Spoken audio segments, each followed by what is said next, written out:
Good morning, friends. This is Edu Shastra, and now we are going to discuss the solution for our flash test 1.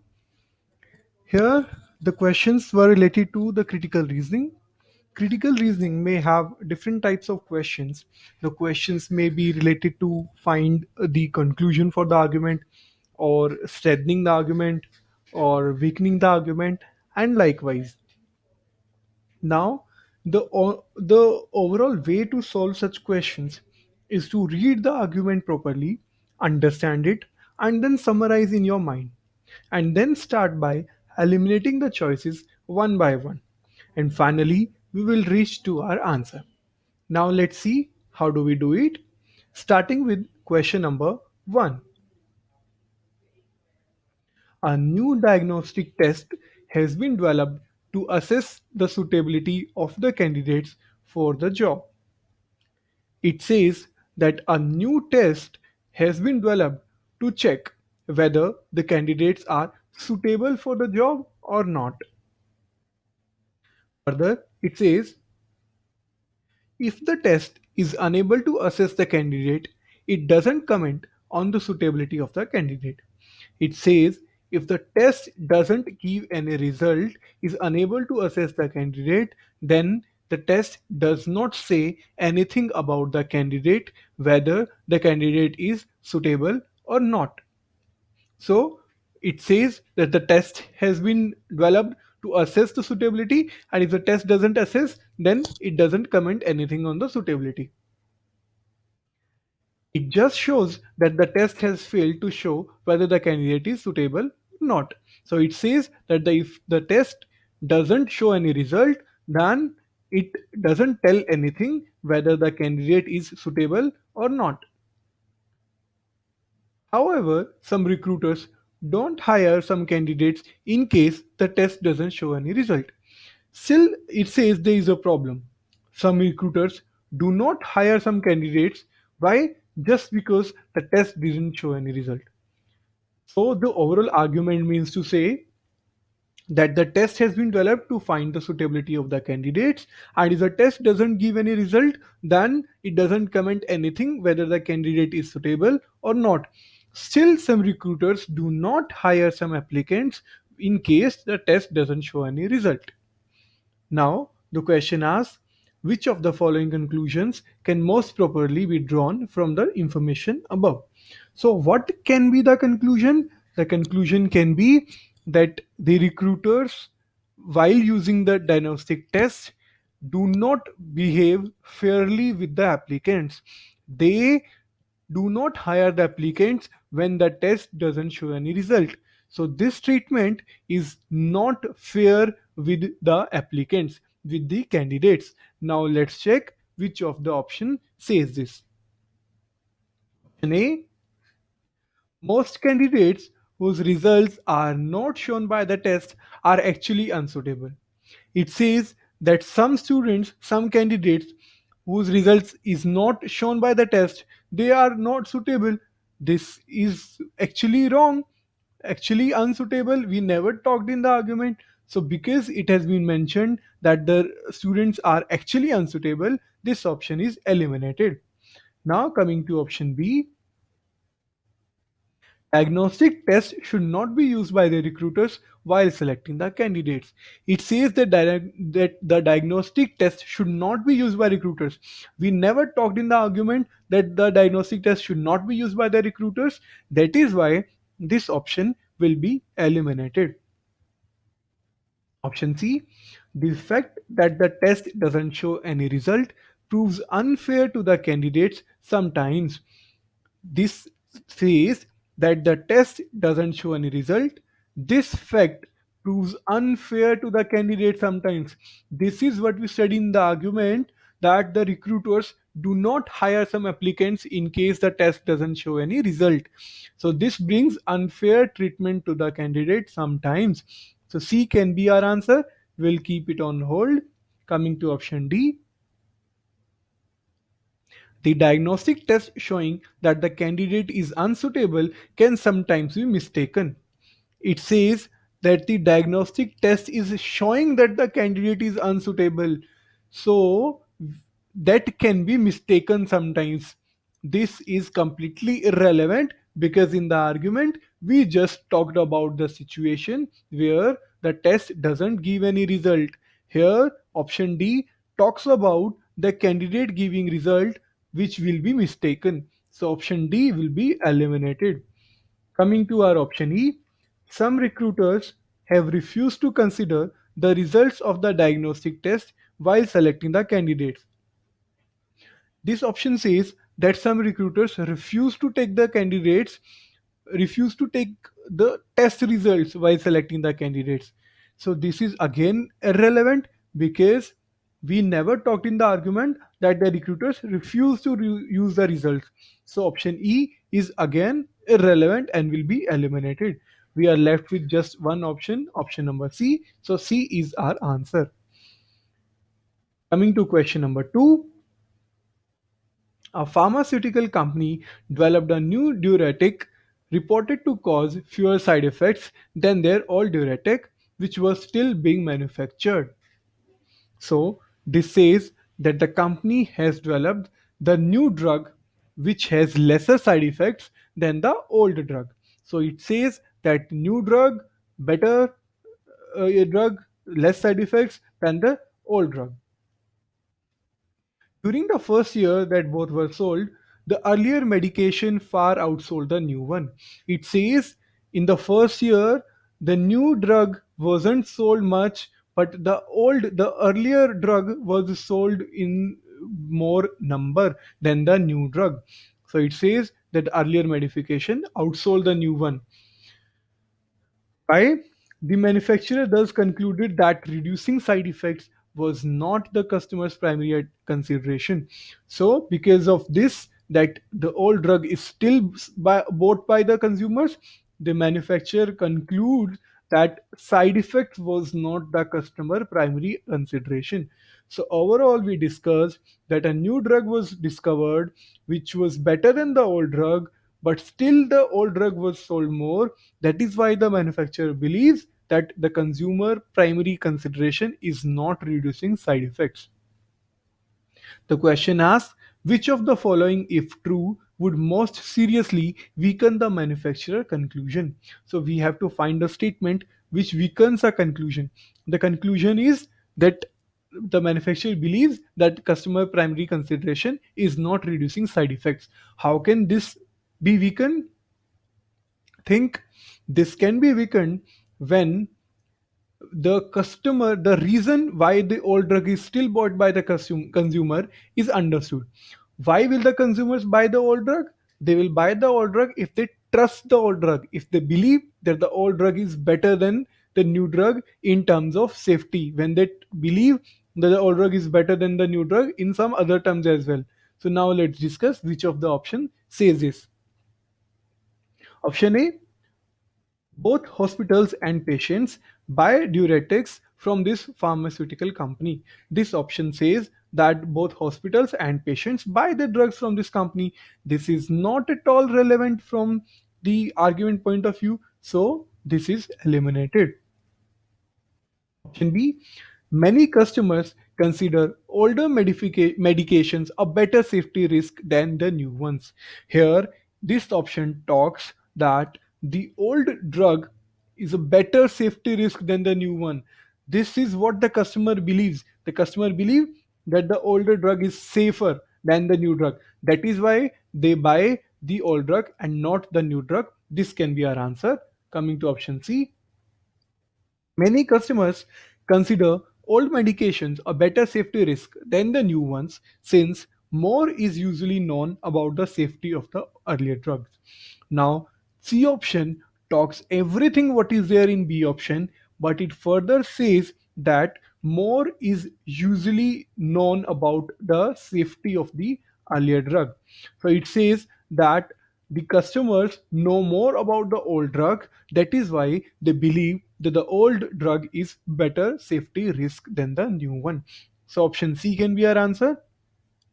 Option D, the newer diuretic can be used by all the patients who could use the earlier diuretic.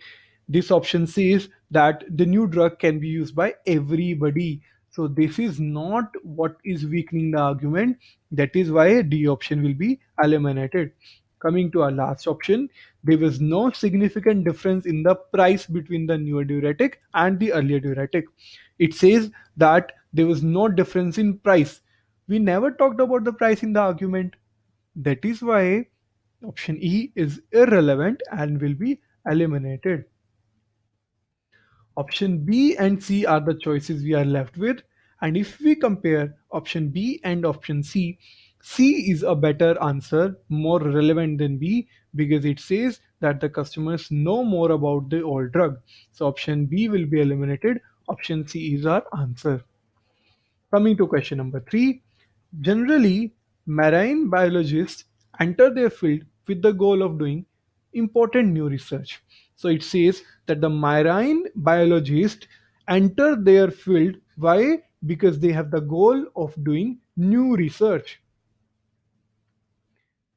They expect their colleagues to have similar goals. Now, it has been further told that the marine biologists have goals of doing research. Apart from that, they also expect their colleagues to have similar goals. Therefore, when any marine biologist becomes a household name in the field of documentary nature films, therefore, whenever any marine biologist gets a name in the documentary nature films, most other scientists conclude that this biologist should no longer be regarded as true colleague. So it says whenever any biologist gets a name in the documentary nature films, the other biologists believe that the biologist is no longer interested in the research. That is why they do not regard him as a true colleague. The explanation offered above for the low esteem in which marine biologists who make the documentary films are held by research scientists assumes that. So the question is, why do the marine biologists disregard or have low esteem for the people who have their names in the documentary films? Why so? It has been clearly discussed in the argument that the biologists expect their colleagues to have similar goals, that the biologists expect the other biologist to have research as their goal. And whenever any biologist enter in the documentary film, they believe that research is not the primary objective for that biologist. That is why they have low esteem for that biologist. So, therefore, now let's check which of the options says this. Option A: serious scientific research is not a solitary activity but relies on active cooperation among the group of colleagues. This statement is true that research is not a solitary activity but depends on the active cooperation. But this reason cannot be the reason behind the low esteem for the marine biologist. So, option A is eliminated. Option B: research scientists tend not to regard as colleagues those scientists who renown the envy. This option says that the low esteem happens because of the envy. But we never talked about envy in the argument, so option B is eliminated. Option C: a scientist can become famous as a marine biologist who makes documentary films without having completed any important research. This option says that a scientist can become a biologist whoever makes the documentary films without doing any research. This option talks how a scientist can become a marine biologist. This is not what we are looking for. We are not at all looking for becoming famous for a marine biologist. Why is becoming famous for a marine biologist without doing any important research? Option C is eliminated. Option D: research scientists believe that those who are well known as marine biologists who make documentary films are not motivated to do new important research. So, here the scientists believe that those biologists who make documentary films are not interested, are not motivated to do new research. So that is why they have low esteem for those marine biologists. Option D is giving us the answer. So we'll keep it on hold. Let's check in option E. No important new research can be accessible or accurately assessed by those who are not themselves scientists. It says that the new research cannot be done by the people who are not scientists. This is not at all talking about why there is low esteem for the people who go for marine biologists, who go for the documentary films. So this option says no important new research accessible to the people who are not scientists is irrelevant. Option E is eliminated. We are left with option D, which is our answer. Coming to option 4, question 4, Clamsia in pregnancy is especially prevalent among women who are seriously malnourished. So this question says that this disease is prevalent among those women who are malnourished. In order to achieve early detection of eclampsia in these individuals, public health officials distributed pamphlets explaining the importance of early detection of this potentially fatal disease. It says that this disease is prevalent among the women who are malnourished, and that is why to detect the eclampsia in these individuals, public health officials distributed the pamphlets to create the awareness. Which of the following, if true, is the best criticism of the use of the pamphlet as a method of achieving the public health official's goal? So the question is, what is the which of the following option criticize this argument? What is the argument? The argument is the health officials distributed the pamphlet to create awareness of the disease so that the disease can be prevented, the disease can be detected earlier. How can there be criticism of this argument? We can criticize this argument by saying that the pamphlets couldn't reach to the women because they were poor, couldn't get the pamphlets, or there can be similar reasons through which the pamphlets could not reach the women. Now, let's see which of the options says this. Option A says many prenatal disease produce symptoms that cannot be detected by the patient. This option says that these diseases do produce some symptoms that cannot be detected by the patient. That is why even if they have got the pamphlets, they would not be able to detect the disease early. That is why distributing pamphlet is not the right way. So option A will keep it on hold, can be our answer. Option B, once eclampsia has been detected, the effectiveness of the treatment can vary from person to person.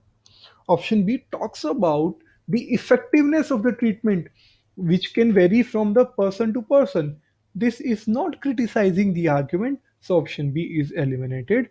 Option C,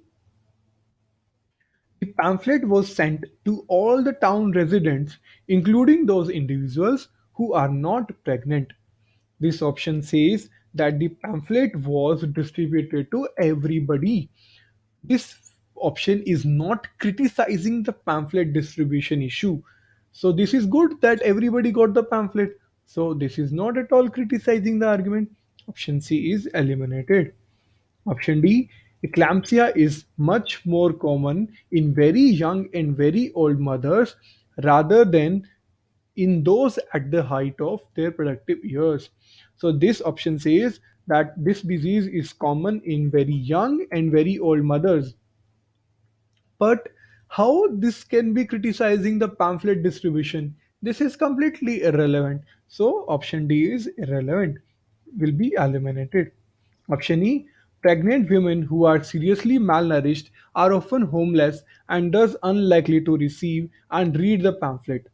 This option says that these pregnant women are malnourished and are homeless, and that is why they will not be able to receive and read the pamphlet. This option talks about why the pregnant ladies would not be able to read the pamphlet because they are very poor, homeless ladies and will not receive the pamphlet. That is why, even while the health officials are distributing the pamphlets, they will not reach the pregnant women and the disease will not be able to they will not be able to detect the disease earlier. So option E is can be our answer.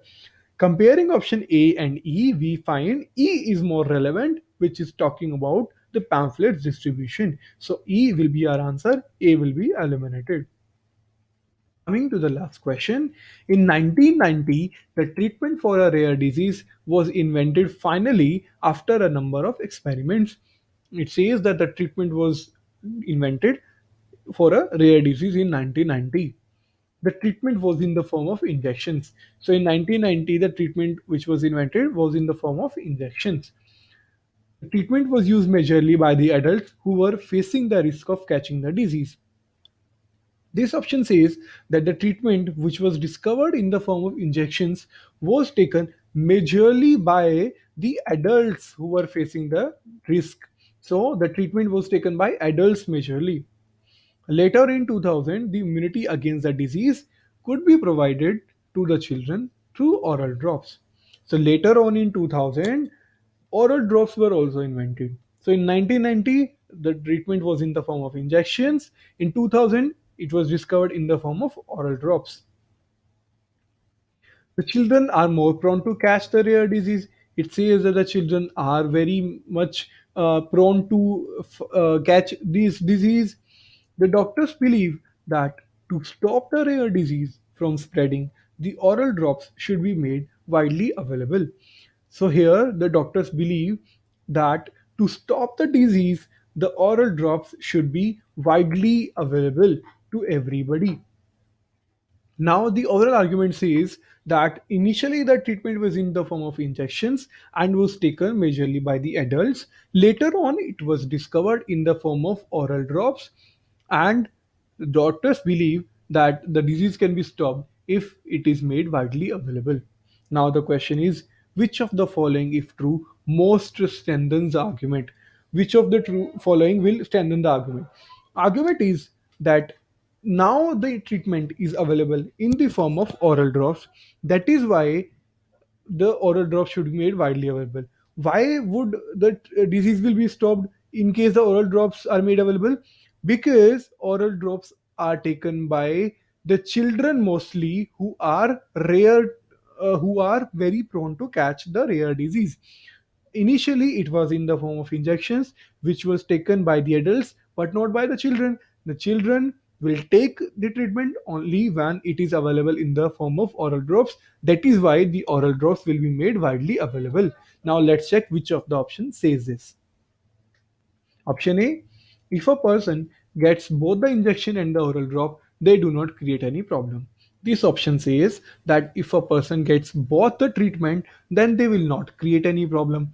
This is not giving us the answer, not strengthening the argument. Option A is eliminated. Option B, the oral drops have been developed in the same way as did the injections. It says that the oral drops have been developed in the same way, in the same technology as the injections were. Now, this is again not strengthening the argument why the oral drops should be made widely available. Option B is eliminated. Option C, the government has made the injections affordable for the adults. This option says if the government has made the injections affordable for the adults, how will it make the oral drops more widely available? No, option C is completely irrelevant. So we will eliminate. Option D, very less adults get the disease from the children sick of it. It says that those children who are sick of it, they will spread the disease and very less adults get the disease through this. So they say is that the adults get the disease from the children are very less. This is not strengthening the argument. Option D is eliminated. Option E, many parents would make their children take the oral drops if the treatment did not require an injection.